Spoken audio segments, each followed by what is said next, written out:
What up guys, welcome to angelasavalon's YouTube channel. I'm Angela, subscribe, give this video a thumbs up. And today, or tonight, whenever it is that you're watching, I'm gonna talk about,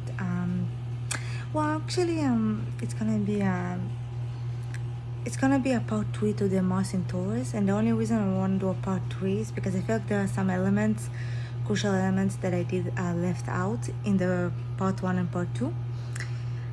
In the previous parts, right? And so I'm just gonna mention them in this video, in this part. So first of all, go watch, if you haven't watched part 1 and part 2, go watch them first and then come back to this video. So in this but so the elements that I did forgot to mention in the previous parts are that Mars and Taurus, they are somewhat they are pretty traditional, right?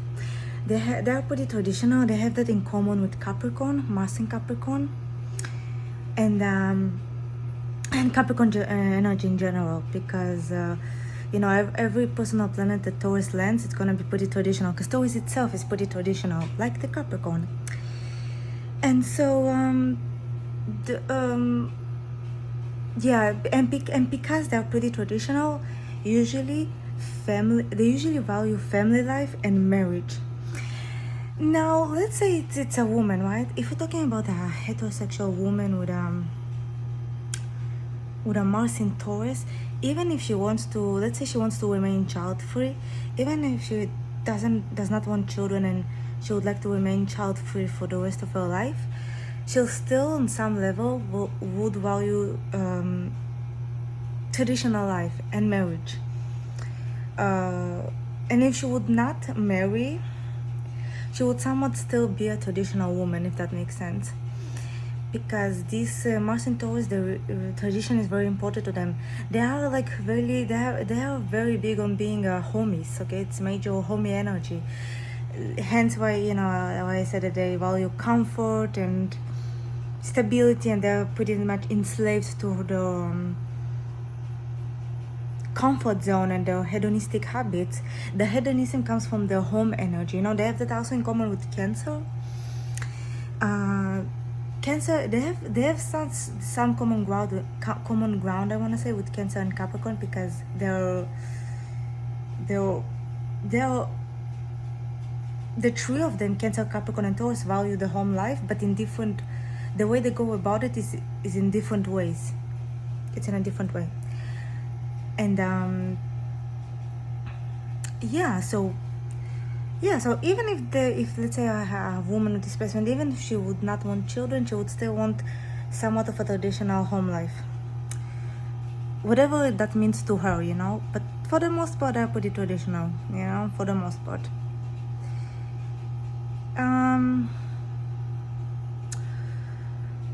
So they would,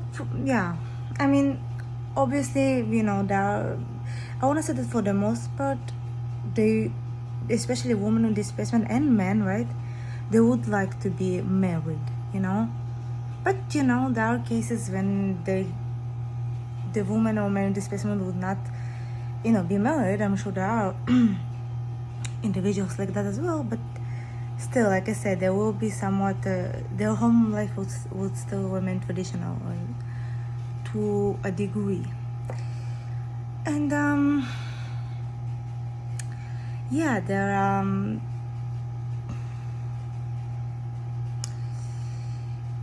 also, there was another element to this placement that I wanted to mention.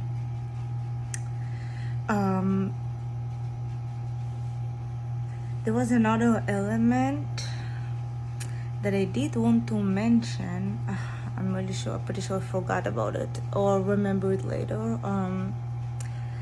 But yeah, there are, and of course, like I said in the previous parts, obviously, because Mars is our drive in life, Yeah, so Mars is our drive in life, or daily fuel, right? Or physical fuel, and the Taurus, of course, you know, when Mars is here, along with all the things that Taurus represents, which I mentioned in part 1 and part 2, you know, I wanna say that the last element to this placement that I'm left out was sort of, but I wanna like elaborate on it more on here, is that because Taurus represents the bull, right? You know, I think I want to make this video even prior, like before I saw what I'm about to say, but to share with you guys. But when it kind of like when I saw it last night, it kind of like inspired me even more to add this element on in this video. Like so last night I was going to a dinner in the city.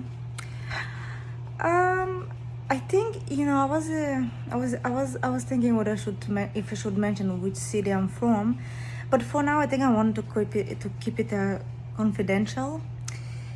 I have my reasons like that why I want to keep it confidential, but so I won't mention the city, but I just but I will say that it's not New York. So because you know, so last night I was going to a dinner in the city, and I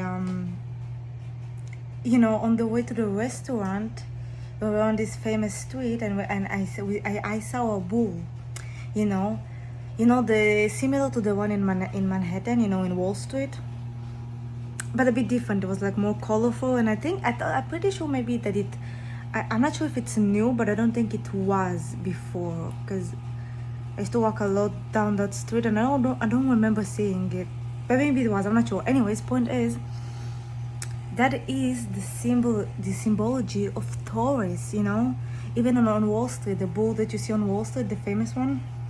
That's the exact symbology of Taurus, and that's why Taurus represents security and money. You know, that's why it rules the second house of money and luxury and material goods and possessions. You know, like bank is well, yeah, bank as in the money that we earn, of course. Otherwise, it's the 8th house, the Scorpio, which is the opposite. The money of other people. But like when it comes to banks, as in you know, our own bank accounts, that's what I mean, our own bank accounts, that's the second house of Taurus. That's the symbology of Taurus, and that's why you see that famous bull in Wall Street, because it's exactly what it represents. You know, so these people, you know, especially, I want to say about personal planet in Taurus, but especially Mars in Taurus people, financial security is very important to them. But you know how I said in the previous parts that they're not very driven? Well, I want to elaborate on that. So what do I mean by that? I mean that they always go out of their way to make sure that they're financially secure, because financial security, like I said, is very important to them. You know, they're gonna make sure they have enough savings, but they are, with Mars in here, it's different in other personal planets in Taurus, but with Mars in here, it's very important for them to enjoy the quality of life. Like, they're not gonna just work themselves out if that means that their quality of life is going downhill, you know? Like, they're not gonna do that. They're always gonna make sure that they have enough financial security and the quality of life staying being top tier to their own taste. You know, and they're pretty good at that. They're pretty good at being financially secure, and also like remaining good, and also making sure that the quality of life is remaining on a good path. You know, that they're still enjoying life. They don't just want to work and suffer. And also, like, even if they have a big goal, you know, even if they have a big goal, and even if they won't have a big goal and they understand that they might, like, because like I said, they're very persistent. They pull this element from the the opposite Taurus, that if from the opposite Scorpio, that if they're if they want something, they get obsessed with it, and if they really really want something, they will get eventually they would get obsessed with it, and the persistence, you know, that they possess, they will use that until they get. They will make a run for whatever it is that they want until they get it. No questions asked, no they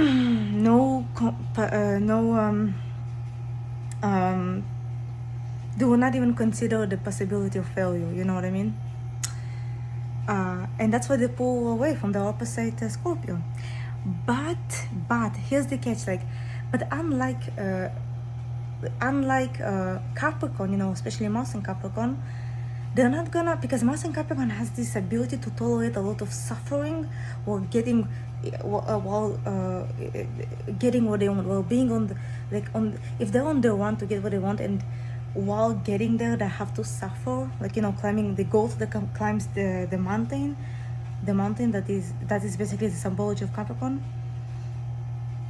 That isn't really the case for Taurus. That's the difference between them.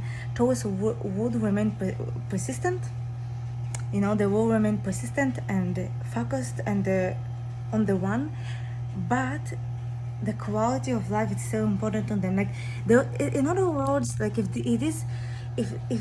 let's say there is this thing that they want, this huge thing that they want, unless that thing is really really something that's going to be life-changing when they get it, because it's actually life-changing, you know, in the practical sense. If they realize that they have to suffer so much while getting it, they might not want it anymore, if that makes sense, you know what I'm saying? Like, their desire for that thing might dissolve, you know what I'm saying? Because they will come, like, if like, let's say that this is the thing that they want, but the suffering, but they have to tolerate a lot of shit on the way to getting it. They will, like, weigh it down. Just holding my phone so I can't really show, but they will, like, they're almost like the Libra. They will weigh the pros and cons. Only Libra is more, they're more persistent than Libra. They're not as prone to procrastinating if they realize that they might really want the thing, you know. They will only procrastinate if they don't actually want to do something. But, you know, and that's why Libra and Taurus are both ruled with Venus. That's why Libra is their sister, you know. But Taurus is just Venus physically, and Libra is Venus intellectually, you know what I mean? That's why Libra is an air sign and Taurus is an earth sign. You know what I mean? So even if this thing, unless this thing is actually life-changing, even if they realize, oh my god, I really want this thing, but I really have to tolerate a lot of shit while on the way to getting it, they might, like I said, their desire to that thing might dissolve, you know? Or at least not to dissolve. It will dissolve enough that they will not want to, for the ability to actually go and get it and make a run for it. You know what I'm saying? I hope that makes sense. I hope that makes sense. I think it should, but yeah, I think it should make sense. I feel like for Mars and Taurus that will make perfect sense. But anyways, so yeah, so that's the difference. And I only mentioned the Mars and Capricorn because I feel like Mars and Capricorn, the reason why Mars is exalted is really the only place when they are able to tolerate pain, even physical pain, if they know that they will get what they want. Like, they don't care about anything else. If they want it, they're getting it. They don't care about the quality of life being low. They're obviously not going to enjoy that, but they will do it still if that's something that they want. You know, eyes on the prize is Mars and Capricorn mantra, but it's not really a Mars and Taurus mantra. Like, Mars and Taurus will only use this mantra if everything else checks the box. You know what I mean? They're gonna use it partially. When Mars and Capricorn gonna use it to full extent, and also Mars and Scorpio is gonna use that as well. Mars and Scorpio, they really have, Mars and Scorpio and Mars and Capricorn really have that in common, that they will tolerate a lot of pain while getting what they want until they get to the top, basically, which is also usually what they want, is to be at the top. See, also, you know, that goes along with the Mars and Leo, but the difference is a Mars in Capricorn and Scorpio is really, they have really what it takes to actually get what they want, because they have this ability, physical ability, because I said Mars is physical, it's your physical body. They have the physical ability to tolerate and put their ego aside. Or being very egotistical, they can put their ego aside. Leo's a bit different, but anyways, yeah. I just mentioned all of that, you know, so just so you guys, you know, at least the ones who are more seasoned in astrology. But fuck, some of my videos are more people that at least a little bit seasoned in astrology. But anyways, yeah. But yeah, anyways, this is a part 3 to Mars and Taurus. I just wanted to really mention those few elements that I left out in the previous part. So with all that being said, I really hope I mentioned everything I wanted that I felt like I left out. And guys, please excuse my this thing going on. My hair was just a bit messy, so I put it on. Put my skincare headband, whatever it's called. But yeah, also they are very sensual, because Taurus rules sensuality, you know, because it's Venus physically. So Taurus, because, you know, Mars rules the body, you know, so these people, you know, and especially when it comes like to how they are in the bedroom, right, because Mars also rules that. Taurus, they're very, you know, like I said, because they rule sensuality, they're very good with tuning in with the, they're very good at tuning in with your body, with your partner's body, as well as in with their own body as well. They're very good at that, because like I said, they have the supreme gift of the fifth senses that we possess. And with Taurus here, with Mars, they possess them on it's almost like they possess those fifth senses that we all possess, only they, with Mars and Taurus here, they possess them on what's the word, duplicious? It's like it's multiplied on a multiplied level, on an evolved level, you know what I mean? They can yeah, they really have a true gift for that, and they do use that in the bedroom as well, as well as with when they make, you know, food, when they're baking, you know, as well as in life, you know. They really know how to really use this gift that they have for everything that they do, you know. That's why they have this thing, there's this gift of doing everything with finesse, like I mentioned in the previous parts. I also, like in the previous parts, I mentioned that they exist in finesse. Well, they also do everything with finesse. Yeah, and that's it. And that's really why that I would say that it's a pretty good placement for Mars, because they know how to, you know, they know how to be financially secure. They have a gift for sensuality in the fifth sense and the five senses, and they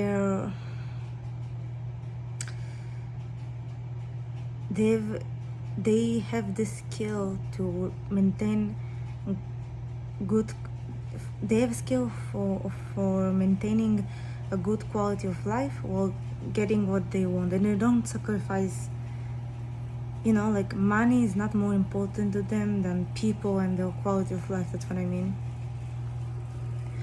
But yet they are very good at getting it, you know.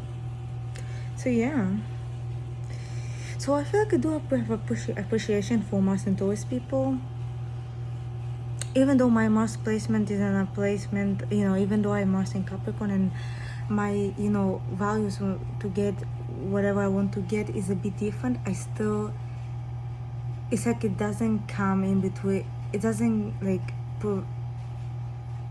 prevent me from appreciating a Mars and Taurus, because in a way, you know, I do, even though I, you know, Mars in Capricorn, I do have, you know, even though I know it's a gift to have Mars in Capricorn, and, you know, if you're seasoned in astrology, you know it's exalted, where Capricorn is exalted in Mars. Even then, I still have a really great appreciation for Taurian energy, you know, especially Mars in Taurus, as well as the Moon in Taurus. Yeah, you know. Yeah, so yeah, I think yeah, so with all that being said, please give this video a like, thumbs up, leave your feedback down below, tell me if that resonated like the previous part, and leave me your questions down below and I will answer them. And also, you know, subscribe and book a reading for me. I have a 50% new sale, 50% off any readings, so you can get your birth chart reading as cheap as $10 and Sinastro as cheap as $20. Yeah, so it's a really good deal, and you see how deep I go in my videos. I make multiple parts. I really like to dig deep, so, and yeah, so you guys really do want to get a reading from me, so email me for a reading. My email's down below, and I'll see you guys in the next one.